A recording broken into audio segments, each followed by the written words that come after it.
Hello students, this is Gangesh. Student, today we are going to read English grammar of class 8th, and the first chapter which we are going to read is the sentence and the phrases. Student, you can see this is your grammar book, grammar skill, basic English grammar and composition. Okay, so it is made for class 8th, and you can say, and this is the chapter which we are going to read, the sentence and the phrase. Okay, so the sentence and the phrase. सबसे पहले हम बात करेंगे sentence की and उसके बाद बात करेंगे फ्रेज की।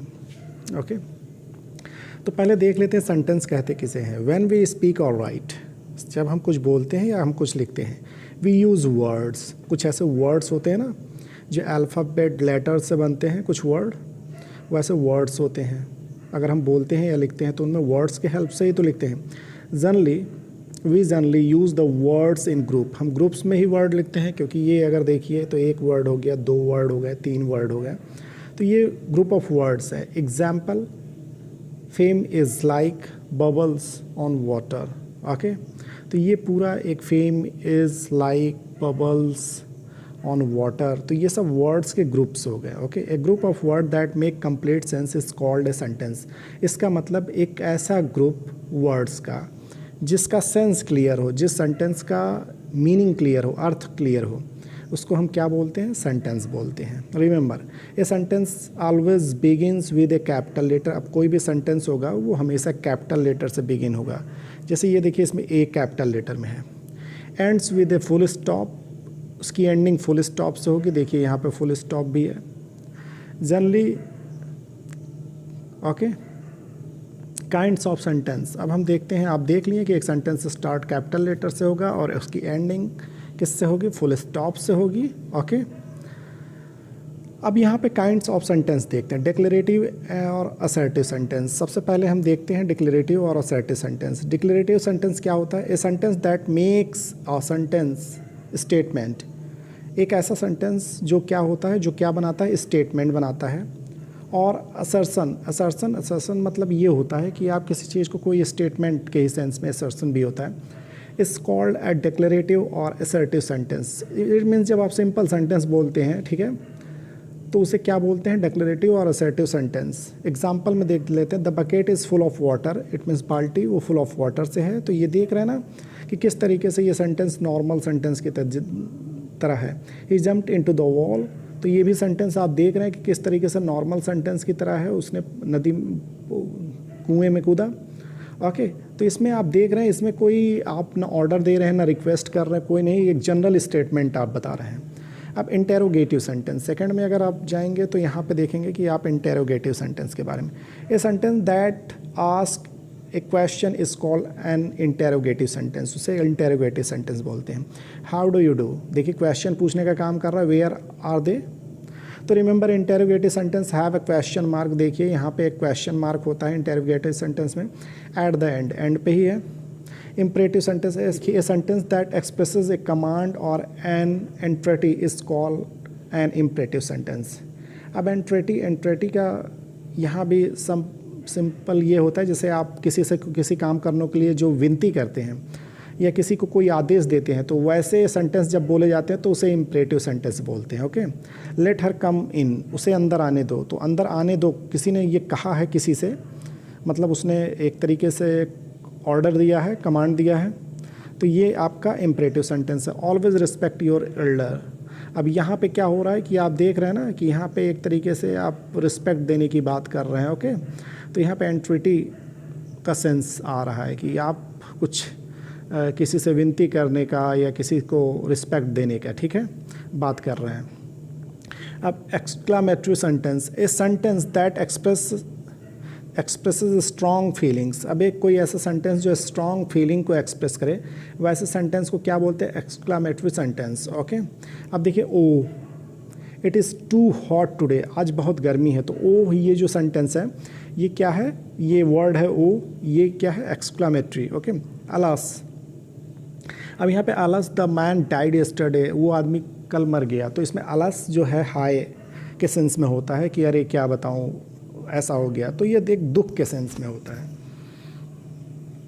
तो ऐसे सेंटेंस में देख रहे हैं ना आप, स्ट्रॉन्ग फीलिंग है, एक सडन फीलिंग है, तो ऐसे सेंटेंस को क्या बोलते हैं? Exclamatory sentence. ओके, अब यहाँ पे ध्यान क्या देना है? An exclamatory sentences has an exclamation mark. ये देखिए, यही एक्सक्लामेटरी मार्क्स है।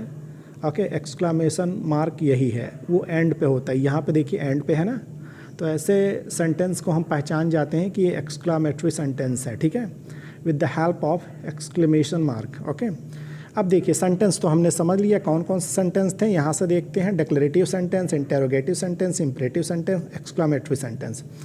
अब यहाँ पे हम पढ़ते हैं फ्रेज़ के बारे में, ठीक है। ओके, सो फ्रेज़ क्या होता है? Phrase, you may have a group of word, आप के पास कुछ ऐसे ग्रुप ऑफ वर्ड्स होंगे जो सेंस तो देते हैं, मतलब उनका कोई अर्थ तो होता है, बट उसका कंप्लीट सेंस नहीं होता, मतलब उसका पूरा सही सही अर्थ नहीं लगाया जा सकता है। जैसे मैंने बोला स्ट्रॉन्ग विंड, ओके, एक तेज़ हवा, तो तेज़ हवा एक सिंपल ये वर्ड से, इसमें दो वर्ड्स हैं, स्ट्रॉन्ग एंड विंड, बट इससे कोई सेंस नहीं, किस सेंस में हम स्ट्रॉन्ग विंड की बात कर रहे हैं। इन ए कॉर्नर, कोने में, तो इसमें तीन वर्ड हैं। ओके, इन ए कॉर्नर, तो इसमें लेकिन कॉर्नर में क्या है कुछ पता नहीं चल रहा है। ये सेंटेंस में जब जुड़ेंगे तो ही इनका मीनिंग क्लियर होगा। तो एक ऐसा ग्रुप ऑफ वर्ड जिसका कंप्लीट सेंस ना हो, पूरी तरीके से जिसका अर्थ ना निकाला जा सके, उसे फ्रेज कहते हैं। Group of words like these are called phrase. अब इनको क्या बोलते हैं? Phrases. Okay, a phrase is a group of words that makes a sense but not complete sense, मतलब इसका एक कंप्लीट सेंस नहीं हो पाएगा। जैसे स्ट्रॉन्ग विंड का, हाँ स्ट्रॉन्ग विंड तो क्लियर हो जा रहा है, बट इसके किस में प्रयोग करेंगे? In a corner, group of word like these are called phrase. Okay, phrases. A phrases is a group of word that make a sense but not a complete sense. A phrase has no verb in itself. Okay, तो यहाँ पे phrase में क्या होता है, ये दूसरी चीज़ें आप देखेंगे कि इसमें जो है वर्ब नहीं होते हैं। इन फ्रेजेस में ये वर्ब नहीं होते, देख रहे हैं ना, इसमें स्ट्रॉन्ग विंड में कोई वर्ब आपको दिख रहा है। ओके, इन एक कॉर्नर में कोई वर्ब दिख रहा है नहीं, तो इसमें वर्ब नहीं होते हैं, ठीक है। अब इसमें देखिए ये सेंटेंस है, तो इसमें डाइड एक वर्ब दिख रहा है, बट यहाँ पे आप देख रहे हैं ना कि इसमें ये वर्ब नहीं होते हैं फ्रेज में। अब there are 3 types of phrases, let us learn about them. अब 3 तरह के फ्रेजेस होते हैं, उनके बारे में चलिए आज रीड करते हैं, ठीक है। एडजेक्टिव फ्रेज के बारे में सबसे पहले रीड करते हैं। We have seen that sometimes a group of words does the work of an adjective. Now examine the following pair of sentence. देखिए कुछ ऐसे ग्रुप ऑफ वर्ड होते हैं, ग्रुप ऑफ वर्ड्स होते हैं जो किसका काम करते हैं? एडजेक्टिव का। उन्हें हम क्या कहते हैं? Adjective phrase. अब देखिए यहाँ पे कुछ एग्जाम्पल्स हैं, उनके थ्रू हम समझने की कोशिश करते हैं। The advocate was a kind man. Advocate कैसा है? Kind man. तो एडवोकेट तो ये आपका सिंपल नाउन हो गया। अब काइंड मैन, उसके बारे में कुछ क्वालिटी बता रहे हैं, ठीक है, कि वो बहुत ही दयालु आदमी है, तो ये इसका क्या हो गया? एडजेक्टिव हो गया। जब हम नाउन को क्वालिफाई करते हैं, उसके बारे में कुछ उसकी विशेषता बताते हैं, तो वो हमारा एडजेक्टिव होता है। The advocate was a man with a kind nature. अब man with a kind nature, आप देख रहे हैं इस एडवोकेट कैसा है? एक ऐसा आदमी जिसके पास काइंडली नेचर है, ठीक है, काफ़ी दयालु है। तो इसमें देख रहे हैं ये पूरा आपका जो ग्रुप ऑफ वर्ड्स हैं, ये आपके एडवोकेट का क्या कर रहे हैं? उसकी क्वालिटी बता रहे हैं, ठीक है, उसके पास ये क्वालिटी है कि काइंडली नेचर है उसका। तो आप देख रहे हैं ऐसे ग्रुप ऑफ वर्ड को क्या कहते हैं? Adjective phrase. देख रहे हैं ना, ये काइंड मैन तो सिंपल हो गया, एडजेक्टिव हो गया, लेकिन एडजेक्टिव फ्रेज में जब हम ग्रुप ऑफ वर्ड यूज़ किए तो इसी काइंड मैन को किस तरीके से हमने यूज़ किया है, जिसमें मैन भी है with a kindly nature. In the ever pair of sentences we have a single word describing the person or thing and then a group of word describing the person or thing. देखिए इसमें एक single word है जो describe कर रहा है, उसके बाद ग्रुप ऑफ वर्ड्स हैं, ये भी डिस्क्राइब कर रहे हैं, ठीक है। किसको डिस्क्राइब कर रहे हैं? पर्सन को। Okay, an adjective phrase is a group of words that does the work of an adjective. Adjective phrase क्या होते हैं? ग्रुप ऑफ वर्ड्स होते हैं जो किसका काम करते हैं? एडजेक्टिव का, ठीक है। अब यहाँ पे चलिए देखते हैं। ए स्टोन हाउस, ये क्या है? एडजेक्टिव है। अब एडजेक्टिव फ्रेज इसे कैसे, अगर इसको थोड़ा एक्सप्लेन करेंगे तो ये एडजेक्टिव फ्रेज में a house built of stone, मतलब स्टोन हाउस, स्टोन का बना हुआ हाउस। तो यही बात यहाँ पे बोला जा रहा है कुछ ज़्यादा ही वर्ड्स का इस्तेमाल करके। A house built of stone, एक ऐसा घर जिस किसका बना हो? स्टोन का बना हो। ओके, अ ब्लू आइड गर्ल, ये क्या है, ये एडजेक्टिव है। अब इसी को adjective phrase, a girl with blue eyes. अब इसमें ग्रुप ऑफ वर्ड्स हो गए, तो ये देख रहा है ना कि किस तरीके से एक गर्ल के बारे में ये क्वालिटीज़ बता रहा है, तो इसे क्या कहेंगे, एडजेक्टिव फ्रेज कहेंगे, ठीक। अब एडवर्ब फ्रेज के बारे में समझते हैं। Sometimes a group of words, okay, does the work of an adverb. कभी कभी कुछ ग्रुप ऑफ वर्ड्स होते हैं जो एडवर्ब का काम करते हैं, ठीक है। Now examine the following pair of sentence, okay. Rama fought bravely. अब इसमें देखिए बोला जा रहा है कि रमा जो है वो कैसे फाइट की, ब्रेवली। अब यहाँ पे ब्रेवली एक वर्ड है सिंपल। अब इसी को जब ग्रुप ऑफ वर्ड में एक्सप्लेन करेंगे ब्रेवली को, ओके, तो वो क्या हो जाएगा, एडजेक्टिव फ्रेज। अब यहाँ पे Rama fought with great valour. अब रमा ने विद ग्रेट वैलर ब्रेवली को एक्सप्लेन करके लिखा गया है, तो इसमें ग्रुप ऑफ वर्ड आ गए, एक से ज़्यादा वर्ड्स आ गए, तो ये हमारा क्या हो गया, एडजेक्टिव फ्रेज। ब्रेवली को ही ये बता रहे हैं। तो आप सिंपल जानते ना कि जब कोई भी चीज़ हमारे वर्ब को, ओके, मॉडिफाई करता है, मतलब कैसे लड़ा, बहादुरी के साथ लड़ा। कैसे फाइट किया, बहादुरी के साथ फाइट किया। तो यहाँ भी कैसे फाइट किया, विद ए ग्रेट वैलर, मतलब बड़ी बहादुरी के साथ वो फाइट किया। तो यहाँ देख रहे हैं ग्रुप ऑफ वर्ड मिलके फाइट का मॉडिफाई कर रहे हैं, फॉट को मॉडिफाई कर रहे हैं, तो इसे क्या बोलेंगे, adjective adverb phrase, okay. In the first sentence we have a single word bravely. इसमें सिंगल वर्ड ब्रेवली है जो कि एडवर्ब है। वो मॉडिफाई किसको कर रहा है, एक वर्ब को, यहाँ पे फॉट को मॉडिफाई कर रहा है। कैसे लड़ा, बहादुरी के साथ लड़ा। And then in the second, ये क्या हो रहा है सेंटेंस में, group of word modifying a verb in the same way. यहाँ भी फॉट को विद द ग्रेट वैलर ये ग्रुप ऑफ वर्ड मॉडिफाई कर रहा है। जैसे ब्रेवली यहाँ फॉट को मॉडिफाई कर रहा है, वैसे विद ग्रेट वैलर भी मॉडिफाई कर रहा है, okay. An adverb phrase is a group of words that does the work of an adverb. Adverb phrase क्या है, जो group of word, adverb phrase क्या है कि जो एडवर्ब का काम करे, ग्रुप ऑफ वर्ड, ओके।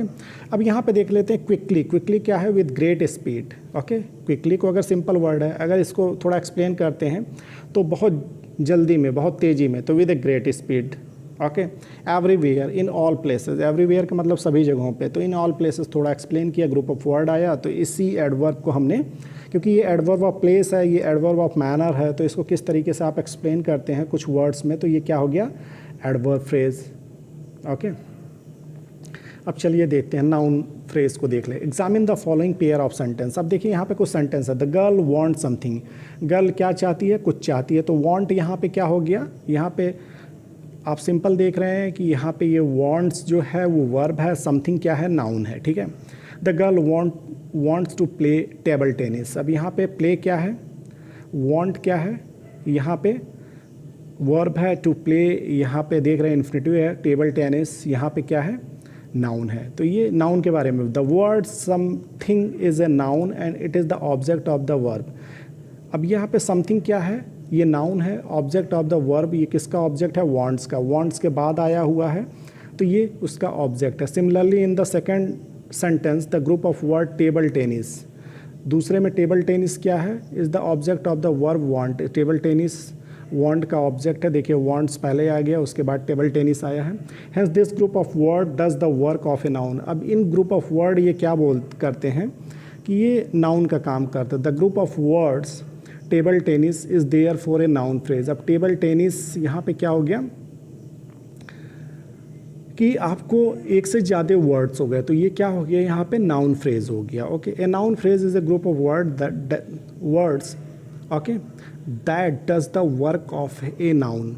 अब यहाँ पे क्या होता है, ए नाउन फ्रेज किसको कहते हैं, उन ग्रुप ऑफ वर्ड्स को कहते हैं जो नाउन का वर्क करता है। To win the trophy is my ambition. अब विन के बाद आप देख रहे हैं ना यहाँ पे कि किस तरीके से the trophy is my ambition. इसमें क्या है, इज़ माई एम्बिशन, यहाँ पे आप देख रहे हैं ना कि ट्रॉफी क्या है, यहाँ पे नाउन ही है, is my ambition. Enjoy playing football, तो यहाँ पे इंजॉय के बाद देख रहे हैं ना फुटबॉल, यहाँ पे क्या है, नाउन है, तो यहाँ पे पता चल रहा है नाउन फ्रेजेस है। अब यहाँ पे they try to win the match, यहाँ पे मैच क्या है, यहाँ पे नाउन है। तो I hope two by A car, तो यहाँ पे देख रहे हैं ना कार क्या है, यहाँ पे ये आपको देखने में लग रहा है ना कि ये नाउन है। तो यहाँ पे आप देखने से ये आपको पता चल जा रहा है कि ये नाउन फ्रेजेस हैं, ठीक है, ग्रुप ऑफ वर्ड वर्ड्स अगर हों तो आप ऐसे फ्रेज़ को क्या कहते हैं, नाउन फ्रेज़ कहते हैं, ठीक है। तो इसको समझने की कोशिश कीजिएगा और अगर फिर भी कोई प्रॉब्लम आती है तो ज़रूर अपनी प्रॉब्लम्स को शेयर कीजिएगा। Thank you.